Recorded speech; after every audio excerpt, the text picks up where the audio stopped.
Hey, good morning. It's Thursday, April 3rd, just after 10 o'clock. This is an NBC 10 coffee break. I'm Brian Crandall with you this morning. I want to get to our top story first off, and what a lot of people are talking about. If you have any money in the stock market, you probably don't want to look at your 401k. The Dow plummets more than 1,200 points after President Trump's tariff announcements yesterday. Trump claims the tax on imports will jumpstart a new era for the U.S. economy, but initially could come as a cost to consumers. So it's not really a surprise that the stock market has gone down. But again, now more than 1,400 points as it's hovering above 40,000. Remember, it was over 44,000 not that long ago. And this is a move. The tariffs expected to raise prices for consumers, increase costs beyond the sticker price of cars on dealership lots.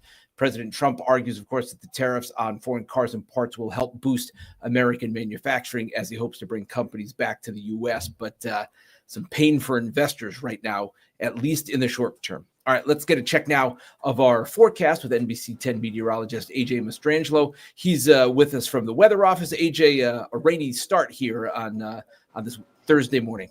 Yeah, Brian, you can hear it actually here in the studio at times, and you can see we do have more in the way of some heavier showers working on through the region right now, even a little bit of lightning associated with this. Now, this isn't our main cold front. We still got to wait a little bit longer before that works on through, but expect to see more of these heavier downpours, I would say, within the next 1-2 hours, and then more just kind of some lighter showers here through the middle of the day. If we take a look what we got going on, broader view here, we have more in the way of some westerly winds out towards the lakes, and that's what's really going to kind of change our weather here. So far today, 0.27 our rainfall tally here in Providence. Smithfield already close to an inch or half an inch, and some spots could be getting over that half-inch mark before all is said and done. We also do have a little bit of some low visibility right now. You can see 1.5 of visibility in Providence, closer to around a 3/4 of a mile up into the Worcester area, so make sure you're taking it slow out there on the roadways. Next couple of days, we got the light rain this morning, cloudy skies through the afternoon. We do get up towards 60 degrees, so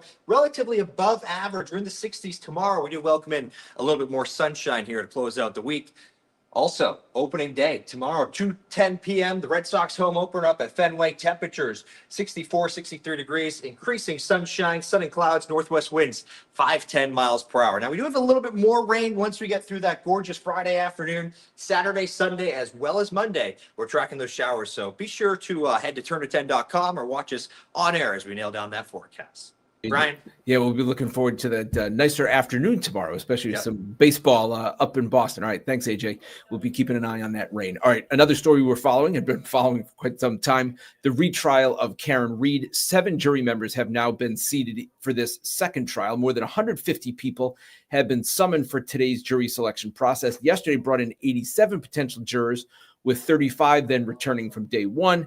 Close to 80 people raised their hand, though, when asked if they've been seen or heard anything about the case. It's kind of hard not to. It's been all over the news, especially in Massachusetts. 40 of those people said they already had an opinion on the case. So again, a long process of trying to find an impartial jury that may not have formed an opinion about Karen Read, again, going to be on trial for the second time, accused of murdering her boyfriend, a Boston police officer, John O'Keefe, a few years ago, allegedly hitting him with her car in the middle of a snowstorm. All right, Amazon has now put in a bid to buy TikTok. A ban on the platform here in the U.S. is set to go into effect on Saturday, and now we're edging closer to the day that the pause could end, but Amazon has thrown itself into the ring to buy the social media company. If a deal is not made before the deadline on Saturday, some lawmakers are hoping for an extension. 170 million people are on TikTok. 7 million businesses in our nation are dependent almost exclusively upon TikTok for their revenue stream. So we need to find the time to balance, yes, the national security issues, but at the same time, ensure that TikTok is allowed to be out there as a huge economic engine within our society. All right, that was Senator Markey from Massachusetts. Now, President Trump has suggested he could extend the pause on the ban, but he does expect a deal to be made by Saturday. Now to a talker locally, a Brown University student sent 3,800 administrators at the university DOGE, Department of Government Efficiency style, the Elon Musk inquiry into government efficiency. This Brown student sent administrators at the school an email asking them to describe the tasks they perform each week. NBC 10's Gabrielle Caracciolo talked to him about it. What are we paying $93,000 a year for here at Brown University? Brown University sophomore Alex Shea says that's what he wanted to figure out when he emailed 3,800 of the school's administrators. Inspired by Elon Musk's Department of Government Efficiency, he asked them to tell him what they did last week, launching an online database with what he found. 20 people responded, and then Brown told people not to respond, and I think that's a little bit suspicious. I'm not sure what they're hiding. But then we got a lot of nasty responses, too. Now he could be facing disciplinary action. An email from the university accused him of publishing confidential information, saying his actions caused, quote, emotional distress for several university employees. Not exactly sure what that's about. I mean, somebody's job, their name, their title, this is all public information. When DOGE is involved, they're investigating the use or misuse of public funds. Brown's obviously a private university. You choose to go here. If you think they're wasting your money, why still go? Well, studies show that Ivy League schools are the best path to a good life. But I also want to add that Brown receives a lot of federal funds from the taxpayers. So there certainly should be scrutiny from taxpayers too. But I mean, this is exactly what we're saying. A lot of people that I know, they don't come to Brown because they can't afford it. And I think that's such a shame because the Ivy League is supposed to be the best of us. We've reached out to Brown for comment, but have not yet heard back. In Providence, Gabrielle Caracciolo, NBC 10 News. And actually, Brown has responded now this morning after that report initially filed yesterday. Brown University is not happy with what happened with that student sending the emails. The university says that it looks like information was improperly accessed through a university technology platform, and that the website that was used to get this included derogatory descriptions of job functions. They also questioned how the inquiry was stated as a journalistic inquiry. They, again, question whether that was the case. And the university says they are taking this with the utmost seriousness. So again, Brown University not happy with what that student did and acknowledging that it told employees not to respond to the inquiry. All right. Meanwhile, speaking of DOGE, Elon Musk's role in the Trump administration could soon be coming to an end, or at least diminishing. A senior White House official tells NBC News President Trump told cabinet members last week Musk would be leaving his government role in the coming months. All right. Meanwhile, U.S. Transportation Secretary Sean Duffy says he's completed his first big project in his new role, federal funding for the Washington Bridge here in Rhode Island.